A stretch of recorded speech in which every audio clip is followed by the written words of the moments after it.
You're listening to WCAT Radio, your home for authentic Catholic programming. Welcome to The Open Door, a show based on the words in Revelation, "I have left an open door before you, which no one can close." This is WCAT Radio's longest-running show, which opened the door to the radio station in October 2016. It's currently offered by Jim Hanink, Mario Ramos Reyes and friends, and remains open to the love of God in its call to build a culture of life and a just social order through the panel's discussion of the Catholic social teaching principles of solidarity, subsidiarity, and economic democracy. The Open Door also explores nonviolence, distributism, and communitarianism. So join us at the Open Door, where you too can be part of the conversation. Welcome to the Open Door. Jim Hanink here with fellow panelists Mario Ramos Reyes and Christopher Zender. Today, we discuss ethical concerns about the new COVID-19 vaccines. We welcome two special guests. Stacy Trasancos, Ph.D., is the executive director of St. Philip Institute in Tyler, Texas. Melissa Moschella is associate professor of philosophy at Catholic University of America. She's also visiting scholar at the Heritage Foundation's Simon Center for American Studies. Both have recently written on ethics and the new vaccines. Let's begin in prayer. Come, Holy Spirit, fill the hearts of your faithful and enkindle in them the fire of your love. Send forth your Spirit, and they shall be created, and you shall renew the face of the earth. O God, who has taught the hearts of the faithful by the light of the Holy Spirit, grant that by the gift of the same Spirit, we may be always truly wise and ever rejoice in his consolation. Through Christ our Lord. Amen. Let's begin today and continue for a while looking at a number of points made in the Congregation for the Doctrine of the Faith statement issued some months ago. I'd like each of you to comment on these statements, and you could do so alternatively, or is it alternately? I believe alternately would be more precise. In fact, on a student paper, I might underline that. Alternatively, I could cut short this introduction. And so we begin with the first statement. In cases, and this is from the CDF document, in cases where cells from aborted fetuses are employed to create cell lines for use in scientific research, there exist differing degrees of responsibility, of cooperation and evil. So we have the evil acknowledged, but there are different degrees of responsibility. Stacy, would you like to say something on that? Sure. The first time I encountered this language, I remember it resonated with me right away because I knew that my degree of responsibility was not the same as the scientists who wrote the experiments that called for aborted fetal tissues. Or the doctors who performed the abortion. So I got that right away, and it was somewhat of a relief to know that differing level of responsibility was acknowledged, but it still left some, and I think that's kind of where we are right now today, which is why I'm saying it. I still think it needs further examination about what are our responsibilities today as end users of these vaccines or any other medical development that's done using the bodies of aborted children. So there are different degrees of responsibility. And we talk to a lot of my husband and I have recently assumed leadership of Children of God for Life. And we've been talking to a lot of people who are making the decisions about whether to use the vaccine or not. And the way we say it to them is, it's not your fault that you're in this position today where you have no other alternative and you're just trying to keep yourself, your family, and your community safe. It's not your fault, but we're very much also, and I hope that's one of the fruits of this conversation, we're looking forward about what do we do, because we can't put a fence around our moment in time right now and say we have no responsibility, that we're indifferent to what goes on from now on, because if we're going to have an effective voice in shutting, and ending the use of aborted children in research, then we got to think about what that means when we say that we're fine with benefiting from the things that are discovered using aborted children. Thank you. Melissa, your comments, please. Yeah, I think it's really important to understand. So that statement that you read, quoting from the CDF note on the use of the vaccines, it comes from an earlier document called Dignitas Personae. And that document was animated primarily by a number of concerns related to kind of beginning of life issues, including research ethics issues. And in particular, what they were worried about in terms of research ethics was the use of the creation and destruction of human embryos for research, and the creation of human embryonic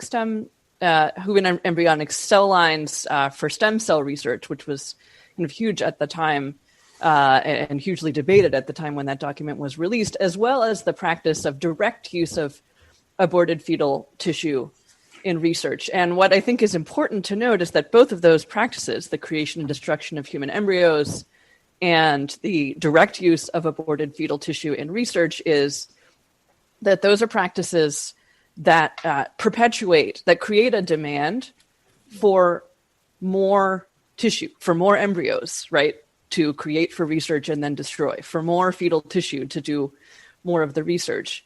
And that those are the main practices that are the kind of focus of that document. Those are the practices that are mentioned explicitly in the course of the ethical analysis. And then at the end, they kind of tag on this stuff about vaccines and cell lines made originally from the tissue of aborted fetuses. But what I think is ambiguous about that is that there's a very important difference between the practices that are really animating the document, the use of creation and destruction of human embryos and the direct use of aborted fetal tissue. There's a big difference between that and the use of a cell line, which was created many years ago from an aborted fetus, but which now does not perpetuate the practice of abortion or require new tissue from aborted fetuses or from embryos. So I think those practices are very different, and very different in terms of the kind of cooperation and evil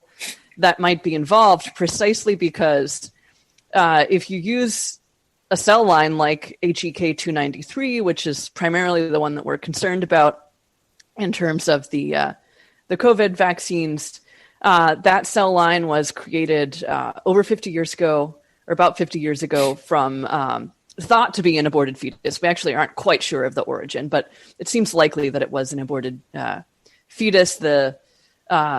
But no more abortions have had to take place. So using more of that cell line does not create demand for more abortions. There was that one abortion, then the cells were modified to enable them to become what you call an immortal cell line that basically reproduces itself indefinitely. And what is being used now in labs is something that's, biologically modified countless generations separate from that original aborted fetal tissue. And using more of that cell line doesn't in any way create more demand for fetal tissue. Actually, on the contrary, because of the way these cell lines work, scientists want to use established cell lines that have well-known properties. It actually, in a sense, reduces the demand to get more fetal tissue and create new cell lines from fetal tissue. So you have a very different situation with the use of these cell lines that I think makes the level of connection to the evil so much less than the level of connection that you find in embryo destructive research or research directly on aborted fetal tissue. So there's a big distinction then between what's going on with the vaccines and what, say, David Daleiden and friends are doing. Because exactly. What they're doing is burrowing into Planned Parenthood and Planned Parenthood's ongoing abortions, which are continuously used to supply research centers. Right. That's right. So that's really, I think, the evil that's being perpetuated in research practices that we need to focus on fighting against, because that is, in fact, creating more demand for new fetal tissue, incentivizing the abortion industry illegally paying money for fetal body parts, though it's routinely done, as we saw in those videos. But those are the practices that really we need to focus on stopping, whereas the use of these cell lines does not in any way perpetuate the grave injustice of abortion. Yeah. One last thought, and then I want to ask Mario to join us, and then Christopher. Might not the very researchers that are being supplied now by Planned Parenthood take their work to be validated by the now widespread acceptance of, say, the vaccines? They might say, yes, look what we're doing, but this is what was done, and look how much we benefited from it. So why not continue in the same line?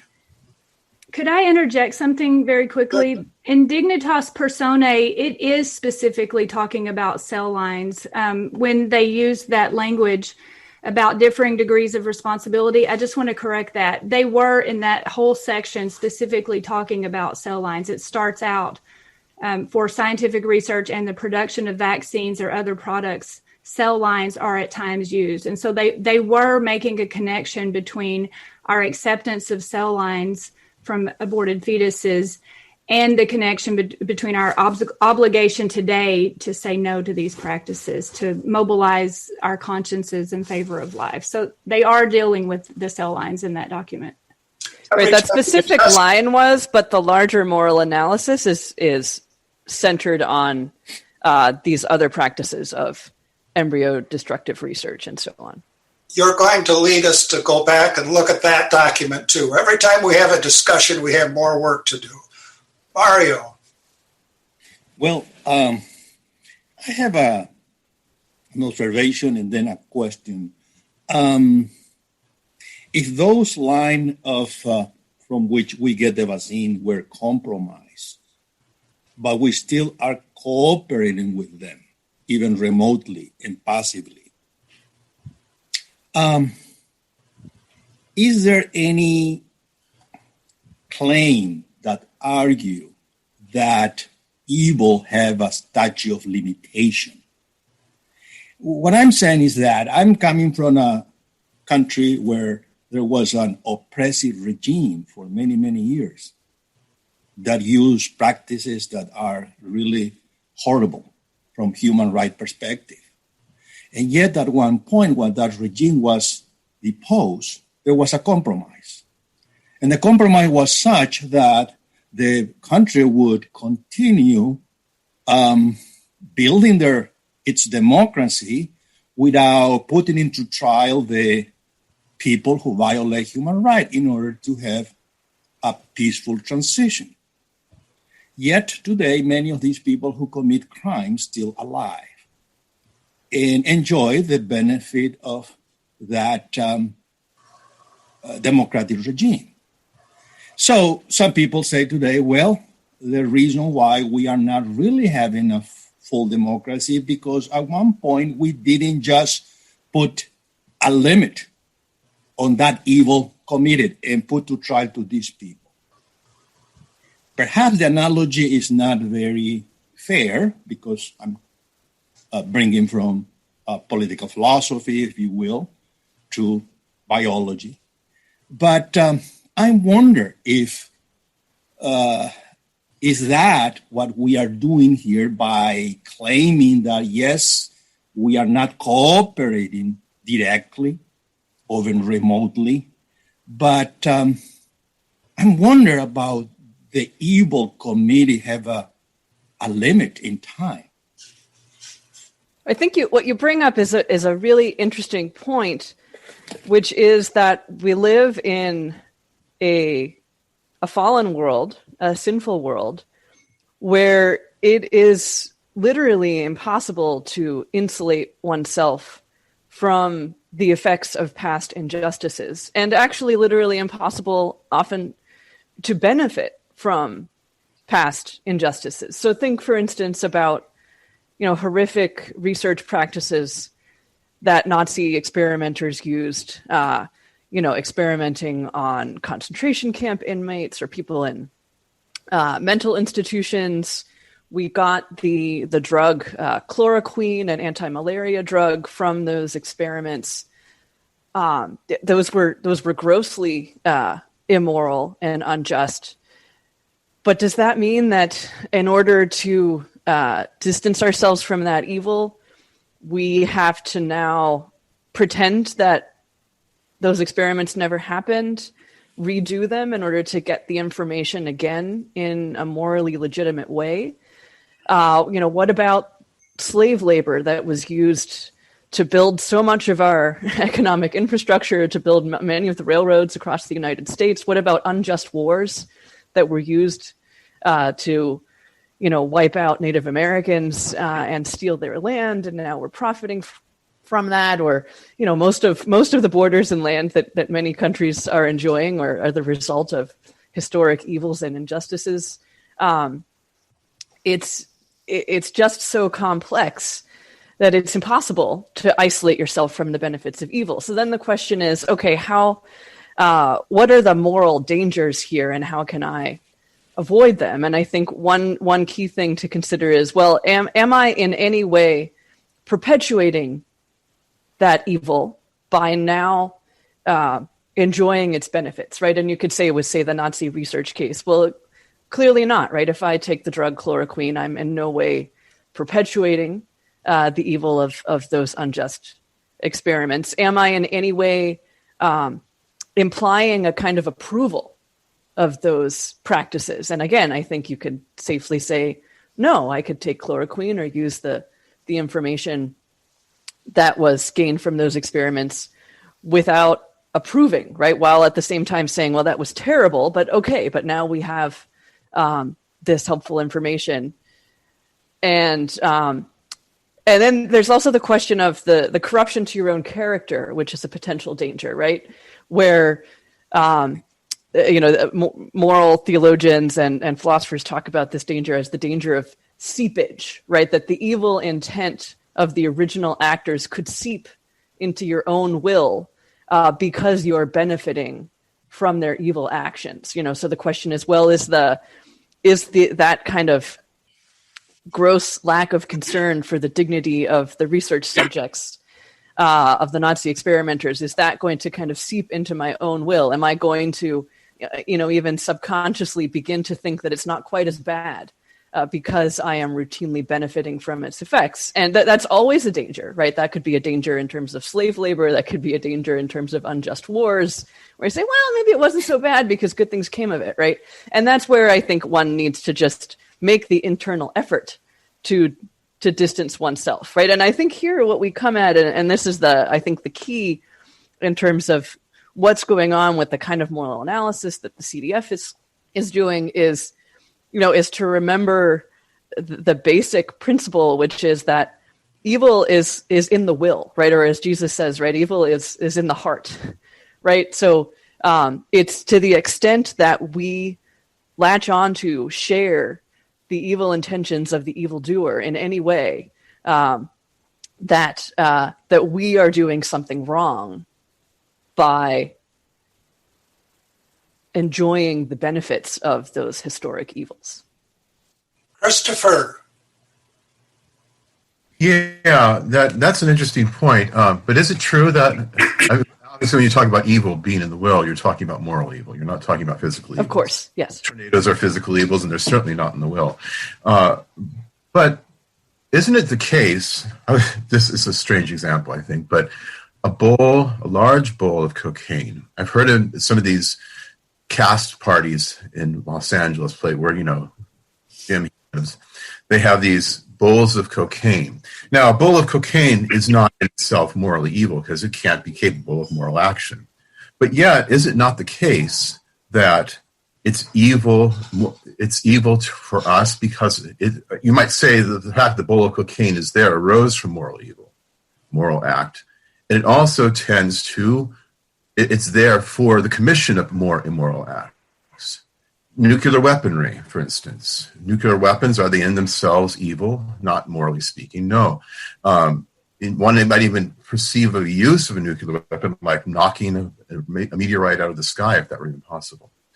But yet, we would still say they're evil. And to a certain extent, in a sense, morally evil because of what they because they arise from a moral evil, an immoral decision, and they have a tendency to induce us to maybe at times use that instrument for immoral ends. So I don't know if you can just separate out the things which are not human and say that there are no way moral evils. Well, so there obviously we could speak analogously about things as evil, but just like all analogies, right? It still is analogously evil by in some way being connected with an evil intent. So cocaine or, nuclear weaponry could be called evil insofar as their intended use is evil. Or you could say the same thing about, say, tools made explicitly for burglary or robbery, right? They're evil insofar as their intended use is evil. But I don't think you can say the same thing about cell lines. The intended use of those cell lines is not evil. It's good, in fact. The problem is that the origin, that the material that was used to make the cell lines was derived in an unjust manner, right? But it's not. It's very complicated, right? And I think one example that helps to highlight the complexity is to think, so imagine that there's a child who needs a heart transplant, and then a heart becomes available because a baby was murdered, say by her abusive father. Is it wrong to use that heart for transplantation? Even though obviously the heart became available because of a terrible evil, right? The murder of a baby by her father. But provided that, consent was obtained from, say, the mother or somebody not an accessory to the murder, there's nothing wrong with using that heart to save somebody else's life. Can we take that analogy? If we're looking for realistic analogies that fit the situation that we're in right now, not with just fetal cell lines, but with fetal tissue research in general, which is a big thing right today. There are more research programs using the remains of aborted children now than ever before, and they're growing. So we do have to think about what our choices how they influence the sin in others today. The more relevant analogy here to build on the 2-year-old child, with slave labor, slavery ended. Okay, there was a war fought. Hundreds of thousands of Americans lost their lives to end that injustice. So we don't live in a world where there are still slaves building railroads. We do live in a world today where abortion is legal and pervasive. And so the more relevant analogy would be if we lived in a country where it was legal to abort your 2-year-old child, okay, because murder is illegal as well. So that's not a good analogy. If we lived in a country where it was legal for a mom who got tired of dealing with her 2-year-old throwing tantrums to go down to the abortion clinic and say, I want to abort this child, because I don't want to raise it anymore. I don't want this child anymore. If that were legal, and then on the other side of the abortion room, there were scientists waiting to dissect that child once she's dead and use her organs in research, and those scientists were saying, we're bringing all these medical benefits for the rest of you people to find cures and make your lives better. If we were living in that situation, because that is the situation with abortion that we're in right now, would it be responsible of us to say, we're okay, we find it moral to accept the benefit of the research using those 2-year-old children, but we also want you to stop killing them? So we are setting up a contradiction. Well, I think you're right about that when it comes to the direct use of fetal tissue in research. And I am absolutely in agreement that that needs to be fought. I mean, obviously, the problem is not the use of fetal tissue, but the use of aborted fetal tissue. Right. There could be ethically acceptable ways to get fetal tissue. You could get fetal tissue for research from, say, spontaneous miscarriages or it just doesn't births. Work as well. They won't do it because the tissues are decomposing already. No. I mean, I've spoken with researchers about this. It could be done. It's simply that there isn't the will to do it. You'd have to. There's now a whole system set up with arrangements from abortion clinics to get the tissue, but you could get the tissue that's needed for experiments with fetal tissue from these ethical sources if there was a will to do it and make correct arrangements with hospitals and so on from situations, again, of spontaneous miscarriage and non-viable preterm but usually births. Those children die before they leave the body. That's the difference. They're long dead before they leave. So yes, I mean, I think the point here is not to sort of go back on the science. I'm taking this from a neurobiologist who has studied this in detail, who has actually put forward proposals for ethical attainment of fetal tissue, and there just hasn't been political will. But the problem isn't that it's impossible.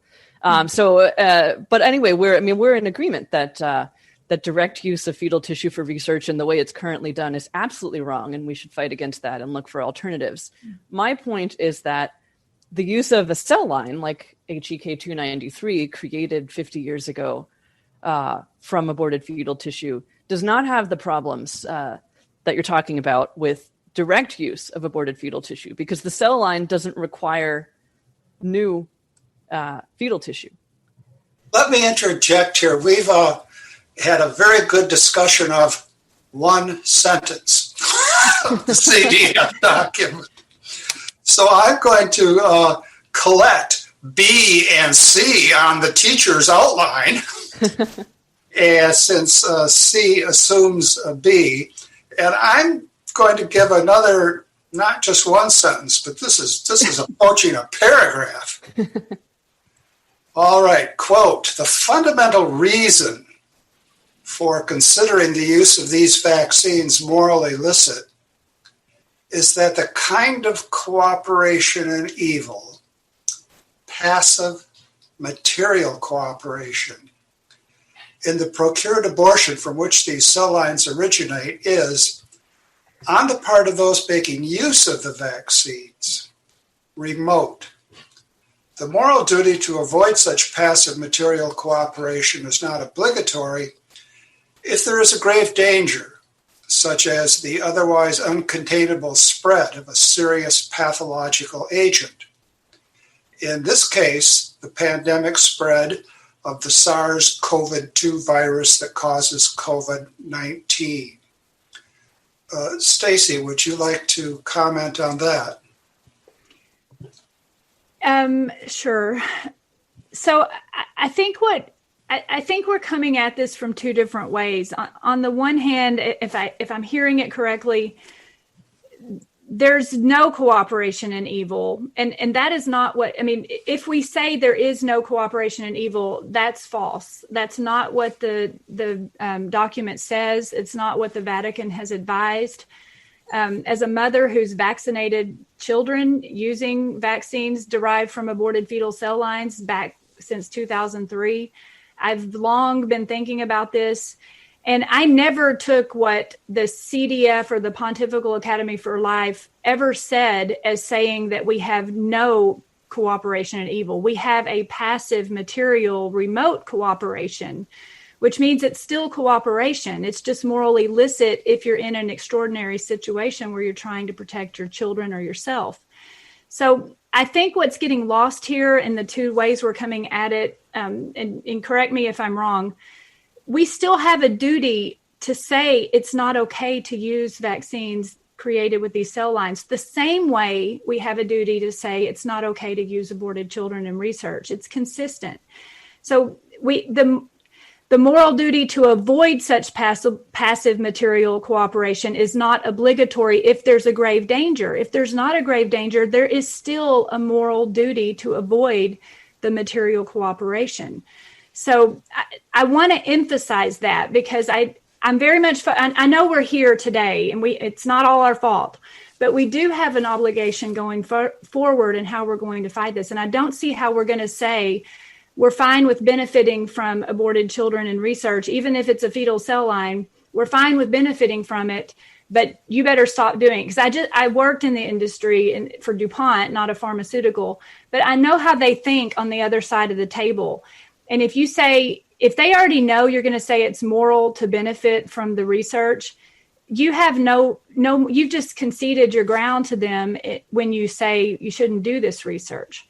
So, that may not be what we mean to say. We may be trying to say, well, I'm going to benefit from the vaccine, but I want you to stop doing that kind of research. We may think we're saying that. We may think we're not influencing it, but I'm telling you from the other side of the table, it will be perceived as saying, we don't care. We'll hold our nose. You do the research you're going to do. And when you come up with new cures, we're going to find it okay to use those cures and we'll look the other way. And that is the thing that we need to be talking about how we're going to have this conversation. Let me read the next segment here, and Melissa can lead our discussion on the next segment. Again, from the Congregation for the Doctrine of the Faith.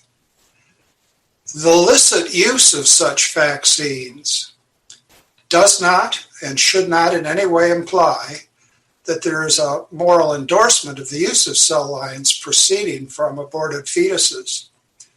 Both pharmaceutical companies and government health agencies are therefore encouraged to produce, approve, distribute, and offer ethically acceptable vaccines that do not create problems of conscience for either healthcare providers or the people to be vaccinated. Melissa? Yeah, so I think what we should do is kind of clarify some of this terminology about cooperation and what it means. So, I'm not saying that there's no cooperation. So, there's a kind of technical distinction here between cooperation and evil narrowly defined, which means actually contributing to a present or future evil. Right. That's the term cooperation actually suggests that, right? I cooperate with evil. A kind of classic case would be, a nurse working in a secular hospital that provides abortions, right? Insofar as even if she's not working in any way related to what's going on with abortions, she's supporting that hospital by working there, and so there's a cooperation remote in abortion, which is acceptable. Acceptable because of the good that she does by serving her patients and being a witness in that arena and so on and so forth, right? That's a kind of classic idea of cooperation, or the daily cooperation in evil that we're all engaged in just simply by participating in the economy. There's hundreds of companies that either directly or indirectly contribute to Planned Parenthood, for instance, and having our retirement funds in index funds, for instance, is contributing indirectly to Planned Parenthood. Paying our taxes is contributing indirectly to abortions and other sorts of things. Buying Energizer batteries and Nike shoes and banking with Chase, right? All of these things are actually actively cooperating with abortion very remotely. and therefore, I believe, permissibly. But I think the point is that and this is what the point I was making earlier, in a fallen world like ours, and with sinful structures all around us, cooperation with evil is inevitable. We simply cannot avoid it. And so then the question is, well, when is it permissible? And I think, as the CDF says, in a case like this, it is permissible. And in this case, they use the term passive cooperation, which is sort of odd because it's a past evil, right? So we can't change what happened in the past. And so some theologians and moral philosophers have suggested that a better terminology there is appropriation of the fruits of evil, or enjoying the benefits of evil. But it's the same idea. The same basic idea is that we should avoid any kind of formal cooperation or any kind of ratification of the past evil, which means that your will is somehow in alignment with the evil will. That's the thing that always has to be avoided. And then that we need to avoid other dangers like scandal or corruption of character that I mentioned earlier that could result from benefiting from or in some way contributing to these evil practices. And so, so my point is that the distance, morally speaking, from the evil of abortion, when you're dealing with a vaccine that was made with the help of an abortion-derived cell line, is enormous, much greater and different in kind from the kind of distance that happens with the use of new fetal tissue. Again, because there's no perpetuation of the injustice. So that, the fact that Pfizer and Moderna used HEK 293 for confirmatory lab tests for their vaccines, their use of that cell line did not in any way promote a new abortion. Right? That cell line exists in part because an abortion happened 50 years ago. But the fact that we're using that cell line today does not make it any more likely that additional abortions will happen today or tomorrow or in the future. And so that's where I think the difference comes in. Now, would it be better to have cell lines that had no connection to abortion? Of course.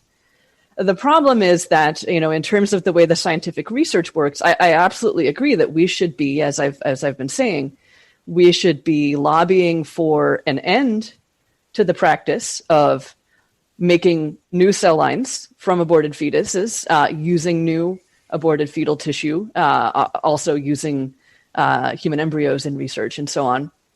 But with the existing cell lines, even if all of that stopped today, which I hope and pray that it will stop at some point in the future, the new ethically derived cell lines will not be able to replace the historic ones that exist.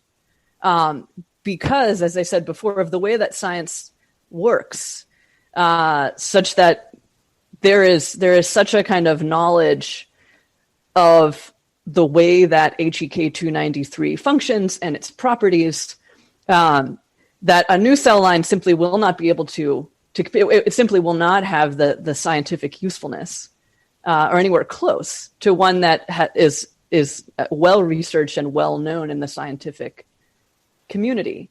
And so, should we lobby for it to cease being used entirely? I'm not sure that we should. Just like I don't think we should lobby for the end of the use of chloroquine or some of the other things that we've learned from Nazi experiments. Stacy, your take on this section? Yeah, I mean, I hear the statement being said that if we approve of the use of HEK 293, or in the case of the Johnson & Johnson vaccine, it's PERC 6C6, which is from an 18-week-old aborted child. If we know there are more fetal cell lines being developed today, if we know that today there is an entire fetal human cell atlas being developed with single cell transcriptomics that can tell the genome of cell by cell of the development of a human being from the zygote to birth. If we know all of these research programs are underway, how can you just say that our acceptance of the use of HEK 293 doesn't in any way say that we support the other? Like, how can you say it doesn't lend any support to that? Because I hear it being said, I just don't know what the reasoning is there. Well, I think one thing that's really important to recognize is that the new fetal cell lines being made are not being made to replace HEK 293. They're being made for distinct scientific purposes, right? I mean, different cell lines have different advantages in terms of the way that they work. They're more or less useful for different research questions. So it's not that researchers are saying, "Oh, we're using too much of HEK 293. We're running out of it. We need to start creating more fetal cell lines." That would be perpetuation. No. It's not like that. No, I agree. But what they are saying is there's a use for these, and they're not immortal in the sense that they don't ever run out. They do at some point stop reproducing, and they do at some point need other fetal cell lines. My take on all of this is that we're putting a fence around just HEK 293 when we need to be looking at the bigger picture and how our acceptance, if we were to say, you know what, it's fine, just use HEK 293, we have no qualms about it at all. I'm concerned that if we as a church said that, then we have no legitimacy. We would be contradicting ourselves when we say, but don't use aborted children in research anymore. Because I know the research is going on. And to say it's okay on one hand, but not okay on the other hand, I'm very, I don't want to argue about it. I want to know how we move forward from here if we adopt that view that it's just fine to use HEK 293, no problem there, but we do have a problem here. Like, I don't know how we're going to make that case.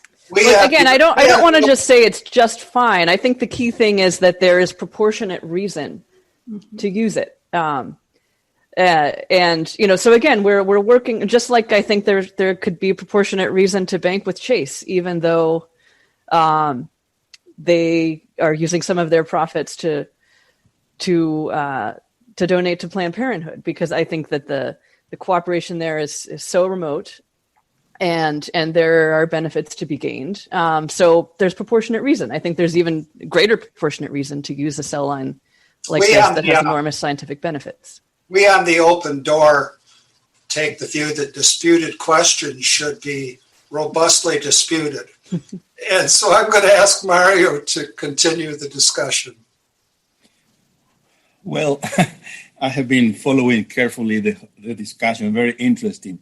But this is what comes to my mind. Do you think, a couple of things, do you think the faithful, regular believer Catholic really is grasping this fine distinction we are making?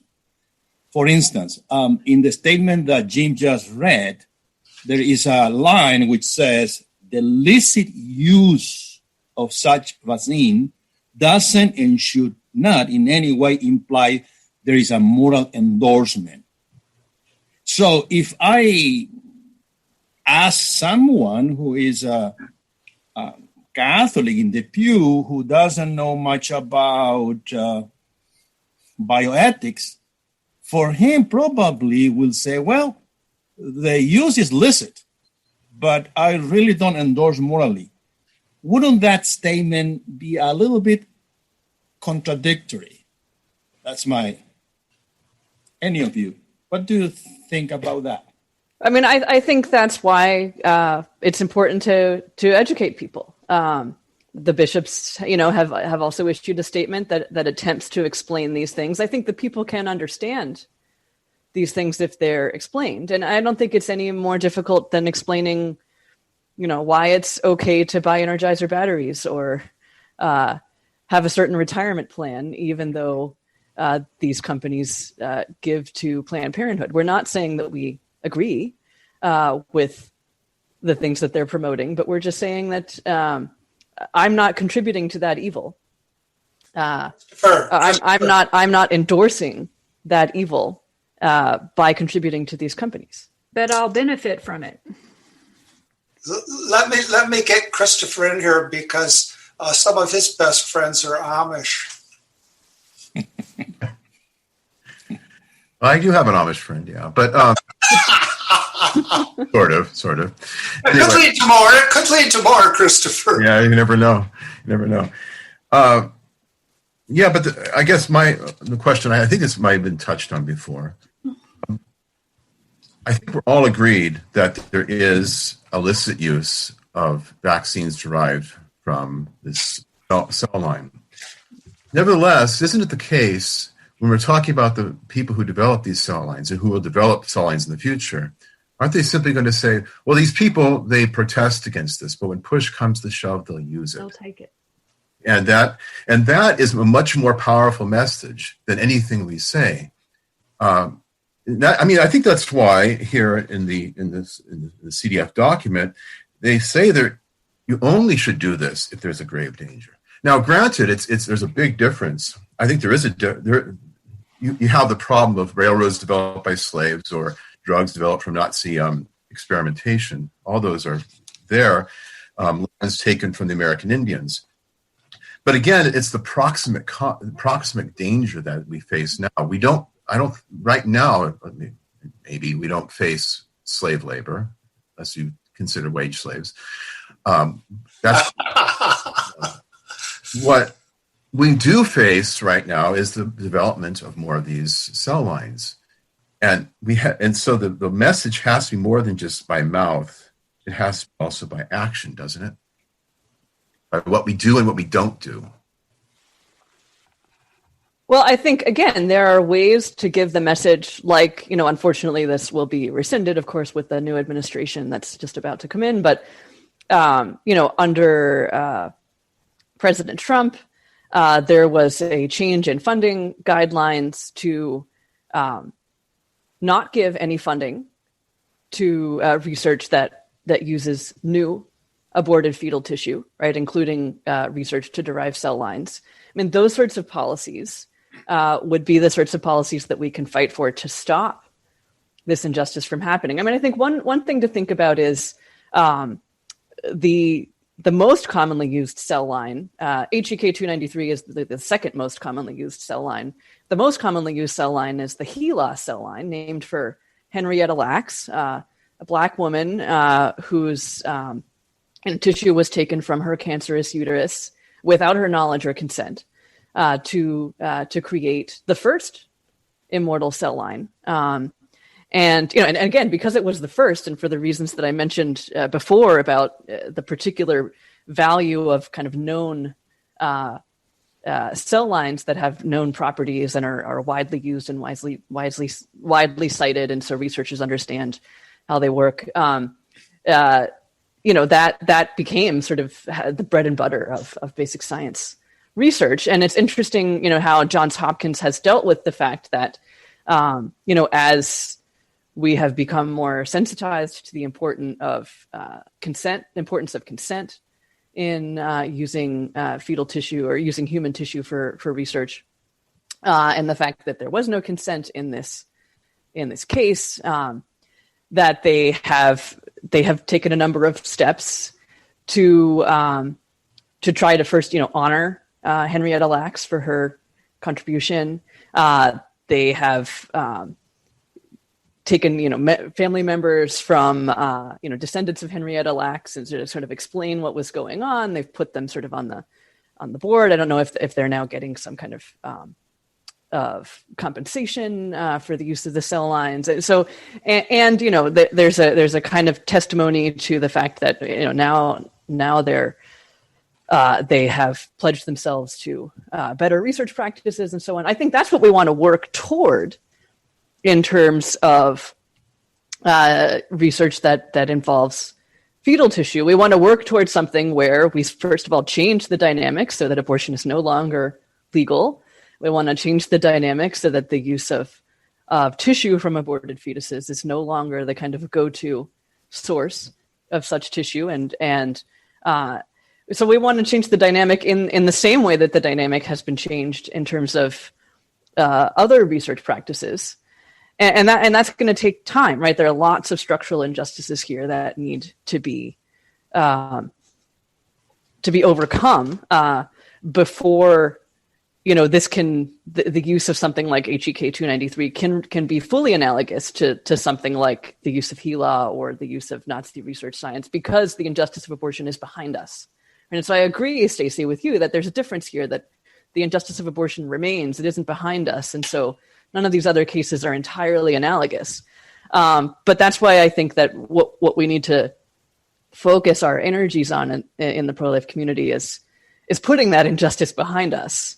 And that something like, fighting the use of HEK 293 or vaccines derived from it isn't going to help.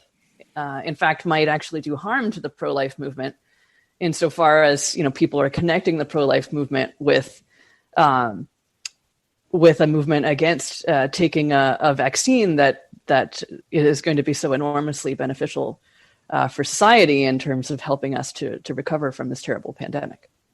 Let me get a little pushy here because we're down to our last 10 minutes. This happens every single show. We've been distinguishing and trying to make some careful distinctions and wondering whether the carefully made distinctions are recognized. And it seems to me that we're involved in something that Pope Francis is very wary of, casuistry.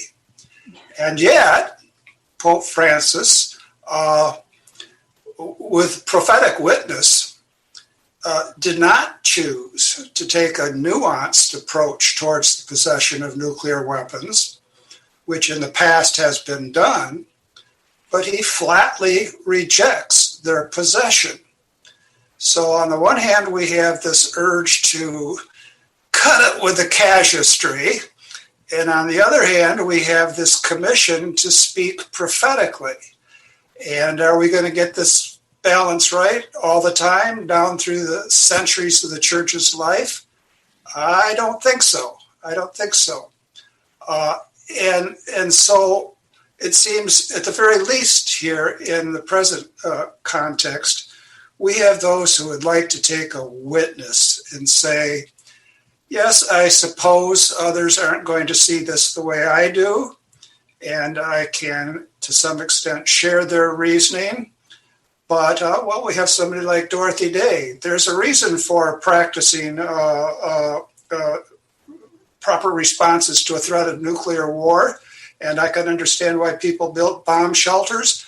But when this drill comes about, this next drill, I'm not going in any bomb shelter. I'm going to go out in public and make a witness. That, too, is part of the life of the church. And can we recognize people who want to make a witness against abortion, given its heinous and omnipresent existence, and say, not for now. You folks come up with a better vaccine in terms of its antecedents, and then I'll join you. Yep. Yeah, we've been dealing with this. Part of the reason, so when COVID-19 came about and we realized there was going to be a vaccine, I started making noise about it then. This is a chance to demand an ethically produced vaccine. Because 15 years ago, it was the same story. And I've seen personally, just to get beyond the moral calculus, to put some real life into it, I've seen personally how ineffective it is to say, on one hand, please vaccinate my child with this vaccine. But on the other hand, I want you to stop producing and using and buying and making available these vaccines. I said that a bunch of times, and the church told us we were supposed to end this practice. And I haven't seen anything be effective with that approach. And I would hope going forward we could take another approach, because I don't know how to draw a line between an abortion that happened yesterday and a dead body of a child on a lab bench somewhere being dissected for its organs. I don't know how to draw a line between that and a child that was aborted 50 years ago. It's still the practice. And so I appreciate very much this conversation. I want to know what we do going forward, because, it isn't just moral calculus. I mean, the chemist in me, there's a difference between doing entropy calculations and energy calculations when you define the system and the surroundings in your lab bench. You can do that, but it's not realistic, because the surroundings are the rest of the universe. And at some point you have to take your little experiment and you have to put it in the real world. And if you don't take into consideration the surroundings effectively, you'll blow the plant up. So, I mean, I do want us to move forward, and I would love to talk to you more, Melissa, because I appreciate most of what you're saying. Mm-hmm. And I think there's a whole lot of good there about how to move forward with the pro-life movement. I especially appreciate what you're saying about that. I'm really struggling with how we make a difference, because the use of aborted children in research is getting out of hand. That's another conversation, but I look into this stuff every day, and it's heartbreaking what I read about how aborted children are being used. And the supply and demand at this point already is something we have to take seriously. Mario and Christopher, we've got now 5 minutes. Please have your thoughts for us. So my reflection at this point is that, aren't we looking for a better society, a better democracy? Are we looking for something that doesn't exist in reality? Are we looking for this, let's say in a term, new Christendom? Because all the time what we are saying is that, well, this company should work better, do better vaccine. But they are not us. It seems that Christians have lost the protagonism of history. And so we are asking others to do what we have failed to do. So all the time we are discussing this as if somebody else is guiding our guiding history. And so, and I have ambivalent view on this, because on the other hand, say, yes, I want a perfect world. I want not vaccine which are not contaminated with this cooperation. But on the other hand, I say, well, I need to be realistic. Why? Because I'm getting old. If I don't get this vaccine, I may die, or my grandma can die. So there is a struggle, a tension about history in itself that it seems that need to be addressed, or at least discussed. If I could interject, Jim, also, I think in terms of, giving witness, I agree. We absolutely need to be more forceful in giving pro-life witness and in fighting against the many ongoing injustices in research practices and otherwise, right, in terms of the things that Stacy's been talking about. But I think one disanalogy between, the Dorothy Day case that you mentioned, right, where she says, I'm not going to go into the bomb shelter, is, okay, well, Dorothy Day endangered herself by not going into the bomb shelter. She didn't endanger the rest of society. And what's tricky about vaccination is getting vaccinated isn't primarily about protecting your own health. Getting vaccinated is primarily about achieving herd immunity to protect the health of those who are most vulnerable. And so I think the pool of the common good here, which has also been emphasized even more forcefully in the USCCB statement than in the CDF statement, really needs to be taken into account. That vaccination is not a selfish act. In fact, it involves, a slight risk to the people who are relatively healthy in terms of, some side effects and perhaps more. But it's really about thinking about the common good and thinking about, okay, I'm going to get this vaccination so that we as a society can move forward, put an end to these terrible, rates of infections and deaths that have been spiraling, put an end to the many harms of, isolation and job loss and mental health issues and so on that have resulted from this. And so I think that that's really an important thing to consider, is that the common good, very, very important, grave considerations of the common good, weigh in favor of taking the vaccine. And that, even though, yes, I'd much prefer that those vaccines were made with cell lines that were derived in perfectly ethical ways, that's just not an option right now. Yeah, but the common good. Yes. Common good does it not can't be built upon the suffering of some, right? We can't build the common good if what we're doing or our practices are actually jeopardizing the lives of others in terms of actual direct injustice. So the question is still before us: do using these cell lines actually indirectly, in a very important way, perpetuate this the act of abortion? If it does, then I think the common good argument doesn't work here, because it is not being realized. We have 1 minute left, and by executive decision, I oftentimes tell my wife I'm doing something by executive decision, and she even more often tells me she's doing something by executive decision. I'm going to extend this by 3 minutes unless people have to flee. I just want to say one thing about Dorothy Day, and then we should end as we always do with our great source of unity, the gospel. When Dorothy was arrested, nobody said to her, "Miss Day, we're doing this because you're risking your life. You're somehow risking your life, and we don't want to see you do that." What they said, in effect, was, "Dorothy, we got to do this, you see, because what we need is as universal compliance as possible with our civil defense requirements. And if you say that these things are really hollow, well, we disagree. We think they're important. We don't think they're perfect, but we think they're important. And if you say these things are in the end hollow, then, well, other people might follow you." So, in fact, the debate on what's going on with Dorothy needs to continue. And the last thing I want to say here is that among scholars, I describe myself as an independent scholar, more independent than scholarly, but among scholars, there's a remarkable new book out by Kevin Flannery on this whole question of cooperation. And he distinguishes between the tradition of the manualists like Alphonsus Liguori and the work of St. Thomas himself. And if anybody's eager to do some digging, it's not too much of a difficulty to dig into Thomas's De Malo, which was brilliantly translated by Gene Osterly of Notre Dame. Well, all right, I've already done my last rant for the day, and now let's get to something that is the real source. This is from today's gospel from Mark. Jesus entered the synagogue.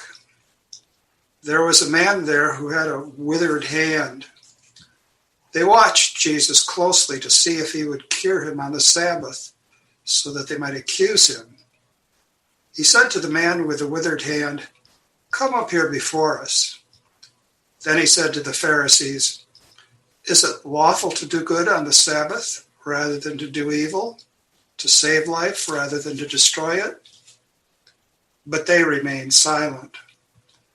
Looking around at them with anger and grieved at their hardness of heart, Jesus said to the man, "Stretch out your hand." He stretched it out, and his hand was restored.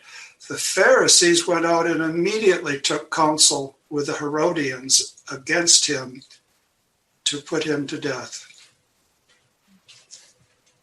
Come, Lord Jesus, come. Thanks, Mario, for setting this all up. All right. Thank you. God bless. Take care. Thank you. Thank you. Hello, God's beloved. I'm Annabelle Mosley, author, professor of theology, and host of Then Sings My Soul and Destination Sainthood on WCAT Radio. I invite you to listen in and find inspiration along this sacred journey we're traveling together to make our lives a masterpiece and, with God's grace, become saints. Join me, Annabelle Mosley, for Then Sings My Soul and Destination Sainthood on WCAT Radio. God bless you. Remember, you're never alone. God is always with you.